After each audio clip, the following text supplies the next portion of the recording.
And the starters have been introduced and are on your screens right now as this first quarter is about to be underway para sa ating PBA Sabado nights.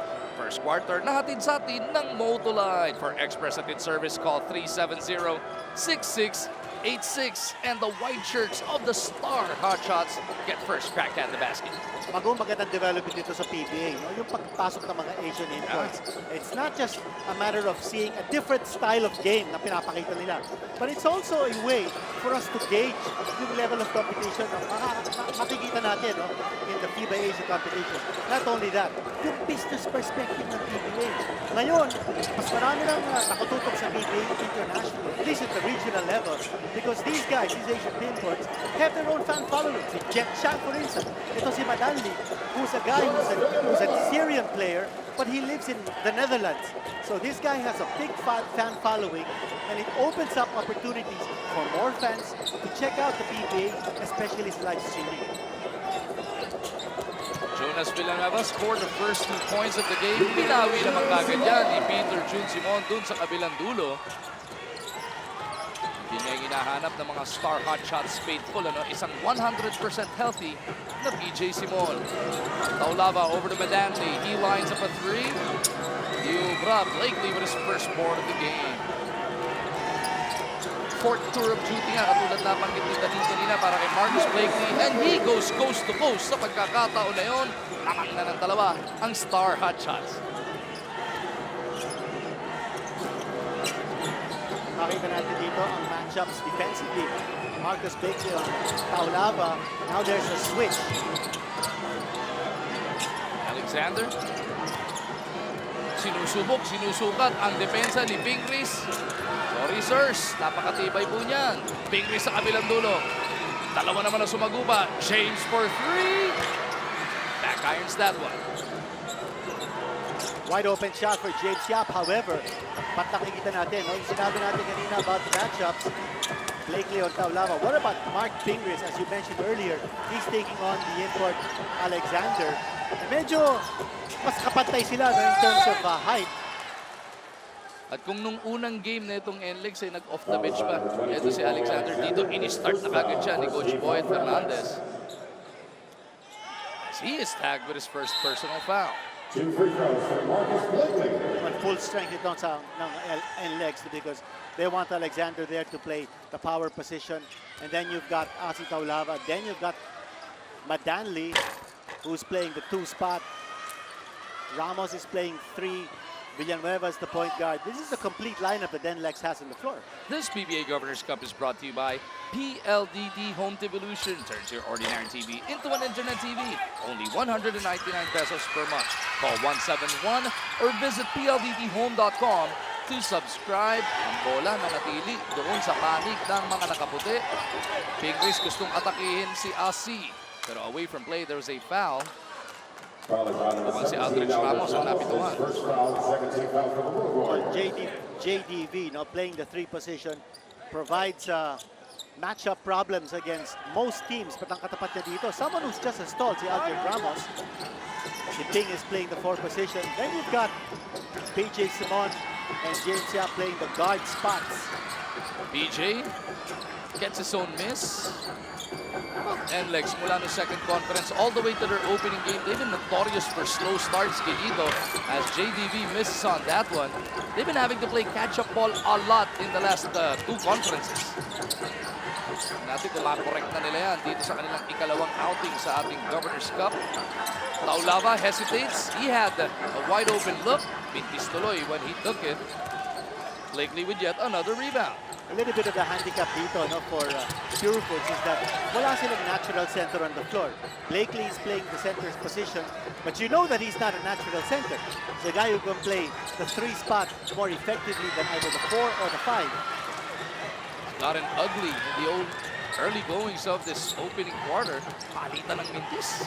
Well, the way Pure Foods has to play this game is to go up and down because wala nga silang natural post player. They've got to be able to develop those medium range shots off the triangle. Evans trying to lead the charge, looking for Blakely on that baseline. Lalabas muna niya, papunta kaya. Blakely, nice behind the back pass, papunta sana kay Simon. 8 seconds to shoot para dito sa Star Hotshots. Peter June over to Devance. He's got to launch this one. Mintis pa rin. Well, difficult time here for Pure Foods because they don't have a post player. And when you run the triangle, you need to have that post player to be able to create the situation of movement. This ball foul on number 30, Misha Madanli, his first foul. 13 Madanli fouls. whistled for that personal foul. Narinig nyo, sabi ni Noel Zarate, Misha Madanli, yun po ang kanyang nickname. Misha o Micho? Parang Micho yata ang nickname niya. Pero parang, well, okay na rin yun siya. Eh, pagkaibang European pa, Mika naman eh. Michael, Mika. Blakely on the attack. Gets it over to Simon. Porto pa rin nasa ating talaan. The last four points have been scored by the Star Hotshots. Simon will line up a three. Couldn't send it home though. Kwame Alexander for the board. Alexander to Taulava on the run. The Rock wanted to throw it down, but is chased down by Marcus. Yap sa kabilang dulo. Almost lost it. Villanueva bothers him and he forces that turnover. Nice defensive gem sa magkabilang dulo. A tremendous block on the part of Marcus Blakely because eto, no? 2 steps ahead si Ozzy Taulava, chased down by Marcus Blakely. And on the other end, forced a turnover ng NLEX against James Yap. Taulava on the attack this time. Sino nakashoot doon? Si Madanli o si Taulava? Si Madanli na, binigyan ng credit doon. Tabla ang ating labanan. Madanli stands 6'2" and 3'8", but he's a husky guy. You know, he reminds you a little bit of Fadi Al-Khatib of Lebanon. No? Mekaha, he's a guy who likes to play inside, close to the basket, but he also has great shots from medium range. Ingris on the attack. Looking for a foul. NLEX already running. Ramos over to Madanli for a three. Taulava para sa rebound. Lalabas muna niya ulit. Papunta kay Villanueva. Looks like NLEX has corrected their deficiency in rebounding in this game. As Alexander drills it from top of the key. Three-pointer na din sa atin ng PLDT Home Devolution. Turns your ordinary TV into an internet TV. Magu, alam mo, halos kalahating taon na nandito si Marcus Blakely. Ang sabi niya sa akin, sandali daw siyang umuwi sa States, not really to visit his family, but actually to have a second opinion on his left shoulder that has been bothering him. Ang sabi daw ng doktor mula sa States, there is a very slight dislocation due to multiple collision, pero hindi naman ito malala at hindi pa kinakailangang operahan. Marcus is very, very excited to play. Ang sabi niya nung natanggal nga sila at hindi sila nakapasok sa finals last conference, it gave them a different perspective in the game, something that is humbling all of them, and they're very excited to use that as motivation. Magu. Multiple collision on the shoulder, hindi kaya rotator cuff din yun? Ako, ewan ko lang. But not requiring surgery, unlike the kaibigan natin, that required surgery sa kanyang right rotator cuff. Yung previous attack, parang muntik na mga goaltending violation. Posible, no? Posible yun. Villanueva on the move. NLEX has scored the last 5 points. Make that 8 as Alexander drills another one from deep. Atin sa atin ng PLDT Home Devolution turns your ordinary TV into an internet TV. Well, Alexander, when he played for the Cal State at San Bernardino as a senior, averaged 16.2 points and shot 51.6% from the field. So this guy has a good shot selection. He knows when to take the shots, whether it's 2-point distance or 3-point distance. So far, he's got 2 3-pointers buried in the game. James couldn't bail them out with that 3 against the shot clock, pero Pingris keeps it on this side of the floor. He's fouled by Ramos as he tried to pass off. At para dito sa NLEX, magiging pang-5 team foul na nila yan. Foul is on number 17, Aldrich Ramos. Or make that 4. Habang mag-i-inbound muna dito sa gilid, pasadahan na natin ang ating Dean's List. Well, isa natin in Pure Foods at Dean's List natin. I think first of all, they've got to be able to control the rebounds because that appears to be the deficiency of NLEX. They were minus 19 in that game. Yung nakalo sila ng Panama. Pangalawa, I think they need to get their second unit humming. Yung continuity coming from the relievers ng Pure Foods. That's when you bring in Malyari, Magbaroka, Maliksi. Those M's are going to do a a great job here for Pure Foods if they are on the ball. And it's important for them to get the second unit going. At pangatlo, I think Marcus Blakely must show trust towards his teammates. Can't just do it alone. He's got to be able to pass. He's got to recognize Coliseum libre. So trust in Blakely, very important for Pure Foods. Ang kagandahan nga niyan, yung chemistry, siguradong nandiyan na dahil ika-4 na sunod na Governor's Cup na nila makakasama. Etong si Blakely. Ang NLEX naman, anong kailangan gawin to break into the win column? Well, no second chance points because dyan sila natalo against Barako. They gave up just too many second chance points in that game. They gave up 24 second chance points to Barako and they only scored 9.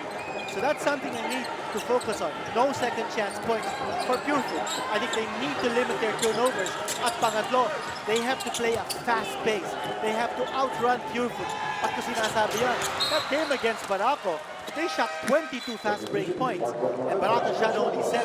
While they lost the game, I think that showed the capability of NLEX to play a high-octane pace. Magu, as advertised, nakita naman natin nung last game itong kakayanan ni Kwame Alexander kung pagiging slam dunk champion lang ang hahanapin natin. But here in the PBA, ang sabi niya, he wants and he's actually out there to prove that he's more than his dunks. Ang sabi pa ni Coach Boyet, kinausap na rin nga daw niya dahil nga yung dunks, kahit pa nakaka-excite yun, it's only 2 points. What he wants or what they want from him is for him to bring that energy, get them more rebounds, and of course play defense against the big guys of the opposing team. Magu. Pinasiklabang kaya Risa, sabi ni Blakely, ba't mga dunk lang ni Alexander ang kinikwento ninyo dito? Blakely on the run with that jam, Kinito. That's right. That time, outrunning NLEX. Kasasabi lang natin, no, NLEX needs to outrun Pure Foods. And I think Coach Tim Cone realizing the guys on the floor. I think Coach Boyet Fernandez is loading up his lineup on the floor with big guys. He's got Enrico Villanueva, he's got Borboran, he's got Alexander, and si Madanli, I would say that he's also a big guy. So, na-realize ni Coach Boyet Fernandez yung nangyari sa in the last game when they were out-rebounded by 19 against Barako. He doesn't want that to happen again. He wants to control the boards. And when that happens, nawawala ka nilang quickness. And Pure Foods now looking to run because of the big lineup ng NLEX. Luibis ang pinasok ni Coach Tim na sentro, pero nandiyan dyan na yung mga binabanggit mo. Guys like Malyari on the floor. He ended that second conference in a flurry. Let's see kung mag-carry over yan sa kanilang kampanya dito sa Golf's Cup. 4 seconds na lang sa kanilang shot clock.